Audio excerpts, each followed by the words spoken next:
now in that we're all part of is Forging a Resilient Circular Supply Chain. So I'm joined by my colleagues, George, James, and Deborah. They will introduce themselves, their companies, and their kind of hats in a moment. But I want to first introduce the session frame so that everybody is aware of what we will be covering. So the question that we're going to be kind of looking at is, how can your supply chain advance the circular economy? We're going to be looking a little bit more specifically at what it takes to build circular initiatives through dispersed, kind of diverse supply chains, which we all on this call, the folks on it, represent very different supply chains. So we'll get into a little bit of the kind of the mandate, the relevance, some of the levers and tactics for doing so, and how to kind of activate the entire supply chain. So I would like to start with a little bit on intros, just by way of introduction. First with myself, I'm Stephanie Potter. I'm the Executive Director of the Sustainability and Circular Economy Program at the Chamber Foundation, the U.S. Chamber of Commerce Foundation. So overseeing a lot of our sustainability work with the companies with us today and others. So with that, George, why don't I start with you, and then we'll actually go George, James, and Deborah, and then reverse that with a conversation scope from there. So George, would you start us off? Just if you could just name, kind of position, and a quick company identifier or two for folks that might not be as familiar with the Coxs brand. Same question for all of you. Got it. Name, rank, and serial number. Okay. Thank you, Stephanie. George Richter, I'm the Senior Vice President of Supply Chain Management for Coxs Communications. Judging by how white my hair ends up showing up on Zoom meetings, I have earned the senior title for sure. Coxs may not be that familiar to folks on this call, just depending on where you happen to live in the country. Coxs Communications is the third largest cable company in the US. So if you happen to be in one of our big markets like Phoenix or Las Vegas or Pensacola, Florida, you probably know Coxs very well. We've become very critical to the world in terms of network infrastructure that we provide for all the people that now have to work at home for COVID. So an exciting place to be. Coxs also has an automotive division. There's a good chance that if you buy a car, sell a car, or finance a car in the United States, somewhere in that transaction, Coxs has been part of that transaction. We have a couple of properties like autotrader.com and Kelley Blue Book that some folks might know. And then we have a very interesting green biz investment group. They've invested over $400 million in green businesses. Just one example, we invested in a company called Bright Farms that actually does local farming in urban areas so that you can not only eliminate 90% of the water needed, but also reduce all kinds of transportation costs and so on and so forth. So Coxs is a very interesting conglomerate, if you will. Over to you, James. Good afternoon, everyone. James McCall. I'm the Senior Director for our Global Climate Program and also our end-to-end supply chain sustainability program at P&G. I've been at P&G for over 23 years in the supply chain and have been leading sustainability for the last 7. So excited to be here. Many of you may not recognize P&G, but hopefully you recognize our brands since they stock the pantries, the bathrooms, and the kitchens of your home. So whether it's Tide that you clean your clothes with, Gillette that you're shaving with, in my case, not Gillette, it's my Braun beard trimmer, or whether it's the Charmin, if you can find some, or the Pantene and the Head & Shoulders that keeps you flake-free for these video calls. So hopefully you guys are enjoying the products. We're trying to get them shipped out as fast as we possibly can. We have about 5 billion consumers around the world. And so with that comes, some amazing opportunities to scale our supply chain, but also some significant responsibility to make sure that we're driving responsible consumption and that we're acting in a responsible way. So excited to be here to talk about, how we can be both a force for good and a force for growth within our supply chains, and how we can help change the world. So. And Deborah, just to quickly. My name is Deborah. Go ahead. I just want to make sure if folks can't hear, just chat in, but I think everybody's coming in fine. I just got one chat that said it was audio issues. I think it might be singular. Let us know if that's not the case. And meanwhile, Deborah, assuming we can hear you, over to you. I certainly can. Perfect. Thanks. My name is Deborah. I spend my days looking at reducing waste across the industrial space at the digital arm of General Electric. And I spend the rest of my time really curious and exploring the intersection between circularity and supply chain. As an industry, supply chain has a lot of work to do to be ready to fully support a global circular economy. And so I spend a lot of time with the supply chain community and sharing about what is a circular economy. And I spend a lot of time with the circularity community, really advocating to include supply chain in your discussions. And I'll talk a little bit about that today. Yeah, so Deborah, let's stay on you for a minute then. The sort of relevance to strategy and some of what you quickly were alluding to. So you've been advocating for the potential impact that a circular supply chain strategy can have on the company's broader impact agenda when it comes to a circular transition. Can you talk to us a little bit more specifically, as I think you were alluding to how you influence a corporate circular transition through a supply chain strategy and sort of why we need to do that now in particular? So just to frame us up. Perfect, sure. So the why we need to act now, I think we're all incredibly familiar with these days. So the big why we all know, we're running out of material, so we can't continue the way that we are now. But these last several months, we're getting to know other elements and benefits of circularity, and that's around risk and disruption. We're all feeling that. James alluded to that with toilet paper. But if we think about what circularity would mean for that, it would actually reduce the disruption that we'd feel, because we would actually find, transform, and use materials locally instead of needing to transport them. So if we take PPE as the example, if we had already moved away from a linear single-use model into a circular wash and reuse model, we wouldn't be seeing those shortages. So I think we're all familiar with the why do we need to start now. But if we think about influencing a circular transition, I'd love to highlight two different focus areas. One, of course, is your overall organization. So for those of us in supply chain, we exist to support the organization that we serve, and they may be on their path towards circularity. So they may have a business model anchored in one of the principles, which we're all familiar with. So they might be designing out waste and shifting to a product as a service model. They might be keeping materials in play with a preventative maintenance offering. They might be restoring natural systems with new types of packaging. And all of that has supply chain implications. But what I'd love to really focus on is if we imagine a second area that even if the overall organization is not anchoring in circularity, the supply chain can. It can actually be a brand new type of strategy for supply chains to be able to have more of the ability to future-proof and reduce that risk that I talked about earlier. So there's a couple of different areas here. I encourage you to go talk to your supply chains, and this is why. First, if you take a moment, look around wherever you're sitting right now and just scan and just observe the items. In a circular economy, everything that you see is feedstock for the global economy. And all of that then becomes inventory. And supply chain is a steward of inventory. Every piece of inventory in the world has a guardian angel somewhere, and that guardian angel sits in supply chain. So if you want to know about a certain type of material, where, how much, what quality exists, you'll need the supply chain to tell you what that is. Second, from a supply chain lens, way oversimplifying, circular economy really comes down to sourcing only secondary materials. So the 100 billion tons of material that we used last year, of course, that needs to be reduced. And then it all needs to be coming in from a secondary source. And that's going to come from the supply chain and the decisions that supply chain makes.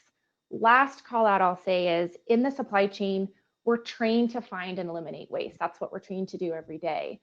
And so if we think about, lean management, for example, a lot of the path towards circularity, the first couple steps look a lot like lean. Find and eliminate waste, reduce where you can, restructure if you need to, redesign if you need to. But once we do that, once we take out as much waste as we can, of course, circularity is about finding and monetizing waste. And the supply chain can really help you do that. Awesome. Thank you. And now it is clear probably why we had Deborah start us off, just with the sort of broader scope of why this kind of matters in general, why it matters now, which I think is more familiar to all of us working in this space. But if George or James, if you have any comments to any of the points Deborah made or to the question at large before we move on to a question on kind of mindset shifts for James, I'd love to take a minute to hear from you as well. The question, as a reminder, was around the tie-in between a circular supply chain strategy specifically to a company's broader circular economy impact strategy. I agree. I mean, I think Deborah's Deborah's comments around the loss elimination and valuing waste are super critical. I think one of the shifts that we've been trying to do is, as much as we move to like zero waste to landfill inside of our plants, we're taking that concept of every material has value, right? So how do you not just look at it as loss elimination, but material optimization, right? And how do I make sure that I'm giving that material as much of a second life as I can? Because like take something like plastics. Plastic in itself is not evil. Plastic in the ocean is evil, right? And so how do I make sure that my plastic bottle that we've designed to be recyclable, that goes to the consumer home, actually makes it back into the supply chain and is recycled back into another plastic bottle and back into another plastic bottle? And I think that's the role that Deborah's highlighting, that we in the supply chain are uniquely situated to kind of help drive those types of concepts and help drive sustainability at scale, right? To really open up the global work that we're doing. So. Yeah, and I want to keep you on that point before we move on to the George. Any comments from you on that last bit? Just that I love the description. I've never been accused of being a guardian angel. So I think that's a fabulous description. And Deborah's spot on. There's two big parts to the equation. The whole organization somehow has to be engaged if you really want to make it work. But supply chain has a very distinct role. And for a variety of reasons, people have a habit of trying to work around supply chain. And so I love the call to action to engage us directly. Yes. So James, on the note of kind of the P&G company-wide targets toward carbon neutrality and the rest, you've talked a little bit about in our conversations about a mindset shift from doing less bad to doing more good in terms of effectively closing the loop. Can you talk about levers to facilitate doing that and what P&G is doing, what you've seen, kind of some best practices that are digestible for folks listening in? No, absolutely. So, I mean, if we look back at the last decade, I'm extremely proud of our global team because we've basically decoupled our growth from our footprint. So if you look at it, we're producing significantly more product, but we're doing it with less energy, less water, less waste, producing less emissions across the board on both a production adjusted and an absolute. So for a company as big as P&G, but say our absolute footprint is smaller than it was 10 years ago, but we're still serving more consumers, that's huge.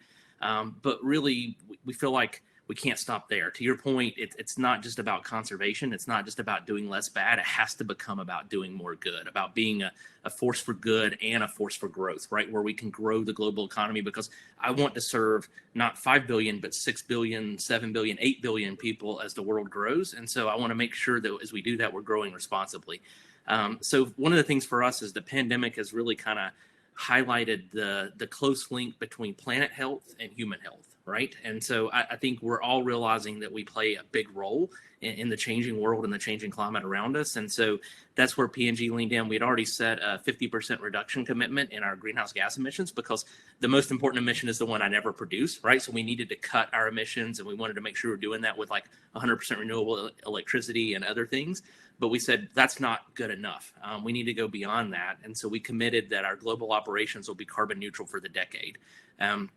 And we said, look, the time is now for that. We can't wait until in the future. So starting today, with every emission I produce today, between now and 2030, we're either going to eliminate that emission or we're going to compensate for it using natural climate solutions. So we're partnering with Conservation International, World Wildlife Fund, Arbor Day Foundation, and others to go where the carbon is. Because, you know, as much as I like to think we have some of the best innovators in our company, Mother Nature's an amazing innovator. She's been doing this not for decades, but for millennia. And so, you know, we want to go to, you know, those places where there's high carbon impact, where the planet is literally the lungs for our world, and protect those regions, restore those regions.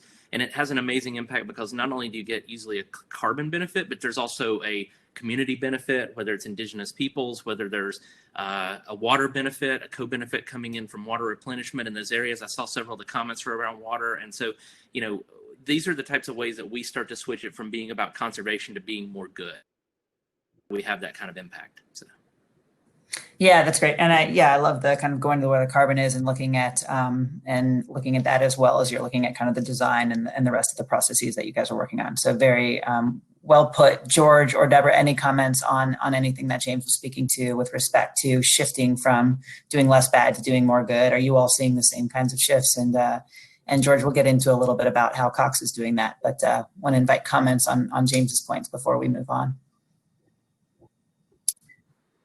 I actually have an additional question if I can ask James. Because P&G has already been on this journey for so many years, I'm curious, as you've experienced this ability to shift into less bad into more good, if there's some turning point lessons that you can share, because the number one question I get from people is, how do I just get started? What's something I can do tomorrow to become more aware as we go onto this journey? So I'm curious if you can share one of those learnings. I think one of the easiest ones that we had was, we first started, much like a lot of companies, with getting our own house in order. Because I think if you get your own house in order, it enables you to engage with your suppliers, with your retailers, with your consumers about getting their house in order. And so, like, zero waste to landfill, right? We've achieved now, we have over 150 facilities around the world in 40 different countries that have moved to 100% zero waste to landfill. That day-to-day employee mindset change of seeing those materials as having value, as seeing that, I can take Tampax and I stop thinking about Tampax as a feminine hygiene product and I start thinking about it as a world-class absorbent material. How do I repurpose that? How do I take that to a small company in Canada that turns it into spill containment pads? So, that type of material mindset change then starts to become pervasive across the supply chain. Because I think if you get a couple of those hero examples, a couple of those things that are just real and easy for people to understand, it makes it tangible, and it makes everybody from the accounting team in the offices through the communications group, through the marketing and brand team start to see the way that we can start to rethink materials and rethink circularity. So. Great. And there are a couple of questions, James, on some of your comments with respect to materials additional to carbon. So we will circle back to those for those that are putting those in the chat and give some space for the questions that are coming in. But before we do that, I did want to turn it to George, because George, as a family-owned business, Coxs, as you described, has a number of different footprints, has kind of seen it equally important to connect some of these Coxs Conserves priorities, which is your sustainability plan, as I understand it, kind of to core mission of the company. Can you talk a little bit about the kind of connection of how Coxs has gone about that, specifically with respect to embedding kind of circular priorities down the supply chain? Any examples that you've got that you could share or speak to, I think would be interesting as contrast.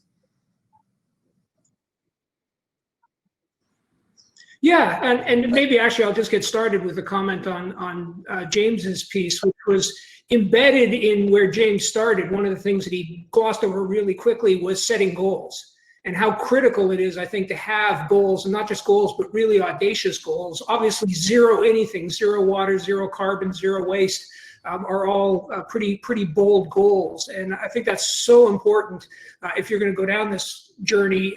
And those goals really have to come from the top. And that's really a good lead into Coxs. So Coxs was founded in 1898 by Governor James Coxs, the governor of Ohio. Our current CEO, Alex Taylor, is actually the fourth generation, which I believe makes him the great-great-great-great-grandson of Governor Coxs. But we are a family-owned business. And I think there's two things that are important in family-owned businesses, and I'd recommend anybody out there that hasn't worked for one should try it, because it really is pretty amazing. One is Coxs really invests for the long term. So we don't have any, I mean, we have stakeholders and shareholders, obviously, but they're all the family. And so they're thinking multi-generational. And so when you think about that in terms of circularity, there is nothing more significant about planning for the future than how do you drive reuse. And if you look at Alex Taylor's current vision is empowering people today to build a better future for the next generation. I mean, that's literally the vision of the company. And so leaving the world in a better place is just important to the family personally. And then as a result, it's in the DNA of the business. The other comment I'd make is, impacting the whole organization. It's sort of what Deborah talked about. You've got supply chain sort of sitting there either in the center or sometimes off by themselves, depending on what company you're in. But and then you've got the rest of the company, and you have to engage them. And the other interesting thing about family businesses is that they thrive on stories. The culture of Coxs is almost literally handed down from employee to employee, kind of the way family legacies are handed from generation to generation. And so Coxs thrives on stories. And there are two that I would throw out to you that I think have been very impactful in terms of Coxs and our ability to engage the broader organization. So the first one, I sort of like to describe it as Apple envy. our marketing department had Apple envy when it came to packaging our products. If you can imagine, we do a lot of connections through self-install kits with our customers. Somebody either walks into a retail location and leaves with a box, or otherwise they'll call us and we'll just ship the box directly to their home. And inside that box is some magic stuff that makes internet speeds fabulous and gives you access to great TV programming and so on. Well, our marketing department was just intent on having that Apple experience. The box had to be pure white. When you opened it up, everything inside had to be pure white. When you peel back the onion on pure white, it is very expensive to produce. It is very nasty to the environment, and it's not resilient. So we were literally using throwaway outer pack boxes just so that we could ship this pristine white box to a customer.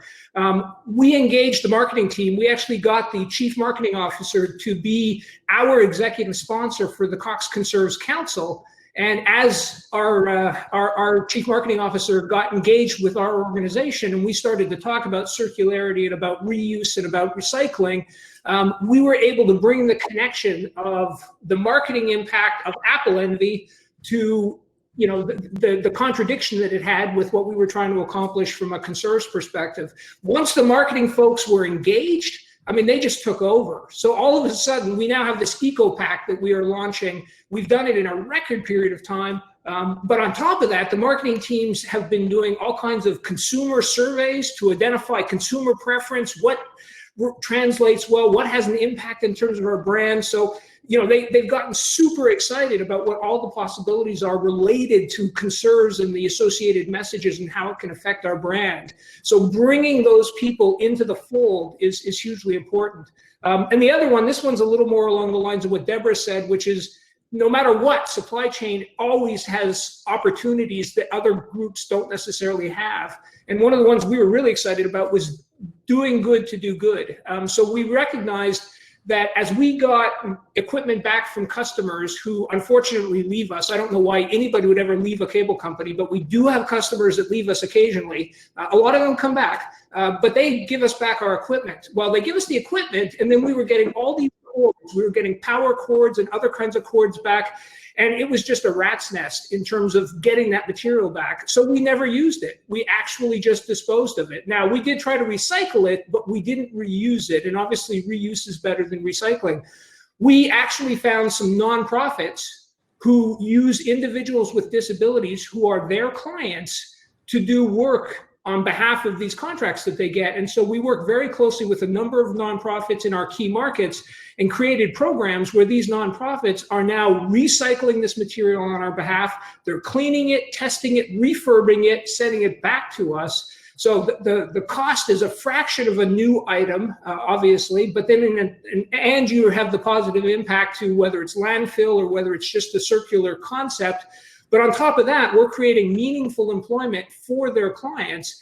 And because of those connections, we actually started to create full-time Coxs communications jobs that those organizations would help us find people who could transition from that work to actually becoming a Coxs employee. And so you can actually do more good than just the circular economy when you start to really focus on it. But all of it needs to be told in stories. Great. If you want to capture people's George. Imagination. That's a helpful example. You've sparked a lot of chatter. So I would love to kind of spend a little bit more time on some of that kind of context setting. But since we are short, I will actually just pivot us quickly to a couple of questions that have come in, which unfortunately are going to be a little bit more specifically relevant to you, James, just with respect to kind of containers and what you guys are working on. And it ties a little bit to what George was saying, just in the connection to customers and retailers and how you're responding to some of that and embedding that into your strategy and your a little bit to, it sounds like, because I saw you respond, that you saw some of those questions coming in, just the single use and the shift that the P&G is thinking of making in that lane. And if you could just keep your comments tight, that way we can kind of end with a broader question for folks before we wrap up. That would be awesome.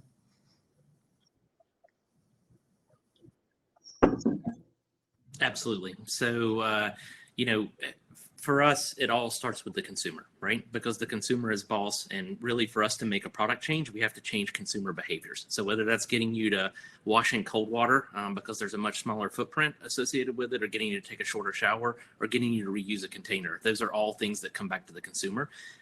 We recently partnered in a learning lab with Loop. And so we were the first CPG company to actually partner with TerraCycle on Loop. And what Loop does is it's a pilot that we started in New York and in Paris to do specifically that, to use reusable containers. These are high quality, often stainless steel containers that we can send back through. And the reason I call it a learning lab is because we've really got to get consumers to start to understand, okay, how do they store these containers? How do they return them back? If you live in a teeny apartment in the middle of downtown New York, where are you going to store this big box that you're going to then ship all these things back with? And it's not just P&G, it's our competitors, it's Unilever, it's L'Oreal. It's how do you ship it back and forth, partnerships with UPS to get it door to door. And so those types of learning labs are what's going to help us define the next generation, right? And so if you've not seen Loop, I would encourage you to go out and take a look at it. We've gotten great feedback from a lot of our products that are out there. And we've also got the learnings coming through the pandemic of now, are people okay with you starting to get those back? I mean, like I know, for example, at Starbucks, I can't take my cup anymore. And it makes me really sad because they just won't allow you to hand it back across the counter. And so, you know, I think we're all having to adjust to the new normal, but recyclable packaging, the way we can use a package over and over and over, whether it's the way we design it or the way that we get and just quick plug for both of those are critical changes. Partner that's part of that program, which is UPS, is coming on. Suzanne Lindsay Walker, who's their Chief Sustainability Officer, is going to be talking on a session that we're doing around kind of climate efforts in the Decade of Action. So for those of you interested in following the conversation with respect to logistics and how that ties to kind of activating circular strategies, tune in. It's next Thursday at 1 on the Chamber Foundation's side. So the question I have for all of you as a last whip around is, I'm sure you're getting this all the time as supply chain kind of functions. COVID has kind of disrupted our supply chain flows as we traditionally kind of had relied on them, and it's caused a lot of pivots that are necessary. What is kind of one note of optimism as far as what you're seeing that we're going to kind of come out of and into with respect to all of this disruption that this pandemic has shown us, and where we can still be tracking toward some of these ambitious agendas that you all have been kind of talking about through Coxs Conserves, through your 2030 targets. Deborah and James, could you give a little bit of kind of a 30-second note of where you see there still being opportunity out of this? Go for it, Deborah. Sure. So my optimistic view, here's two elements. You asked for one, it'll be fast. One, I see a higher tolerance for digital use than I ever have before. We're coming out of this, we must be in the same room together in order to solve a problem, and necessarily proving that that's not the case. As we work across very, very broad supply chains, this becomes absolutely key for us to be able to solve these really tough problems. The second area is my optimistic hope is that we are no longer as private on the data in our supply chains than we have been before. We really need to have a shift here to figure out how to responsibly share our data so that collectively we can all be more resilient. And I think now more than ever, we're proving that a little bit of data sharing isn't going to bomb anybody's business, but that piece is absolutely critical for us to be able to actually start to really operate circular supply chains at scale around the world. I think where I would build on that is, as a supply chain team, make sure that sustainability is not seen as a charity, that it's really core to the work that you're doing, right? I'll give an example. Many of you here in the US have seen the amount of Charmin toilet paper that we're shipping out, right? Sometimes 30, 40, 140% higher volumes than we've ever shipped in our lifetimes. But we're doing that while still responsibly sourcing, right? All of our pulp is still coming from third-party certified sources. We're still responsibly getting all of those raw materials. And so that's because we see sustainability, and our consumers are demanding sustainable choices on the shelf, and our retailers are demanding sustainable options. And so as long as you have it built into your core, built into the business case, then it'll continue whether there's a shift, whether there's a pandemic, whether there's a recession. And so that would be my encouragement, is that, you know, really make sure that you're linking it back to what do your consumers want, what's important to your business. And like the examples that George gave with, you know, their materials and their components coming back in, there's both a win for the planet and a win for the business. Great point. Well said. George, last 30 seconds are yours to close us out. I will give you my job.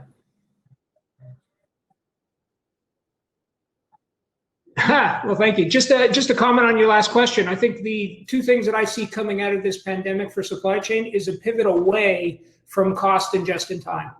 You know, we have wrung every last opportunity out of existing supply chains, and it's global, and it's, you know, every interaction is so critical, and we realize that doesn't drive resiliency.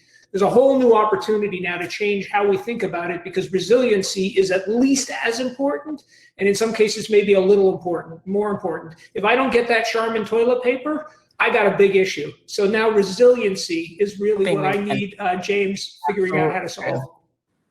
We're shipping every day. So we shipped all through the pandemic. Perfect. We never Great note to stopped end once. on. I think resiliency is kind of the name of the game when it comes to kind of the next chapter. So thank you again, George, James, and Deborah, for your contributions, and all of you on the chat and tuning in online. Thanks for joining us. Wish you good. We will. Sorry. Well, this shows we should be over. I'm muting myself. So back to the live session again. Talk soon. Bye, guys. All right. Thank you. Thank you. Bye.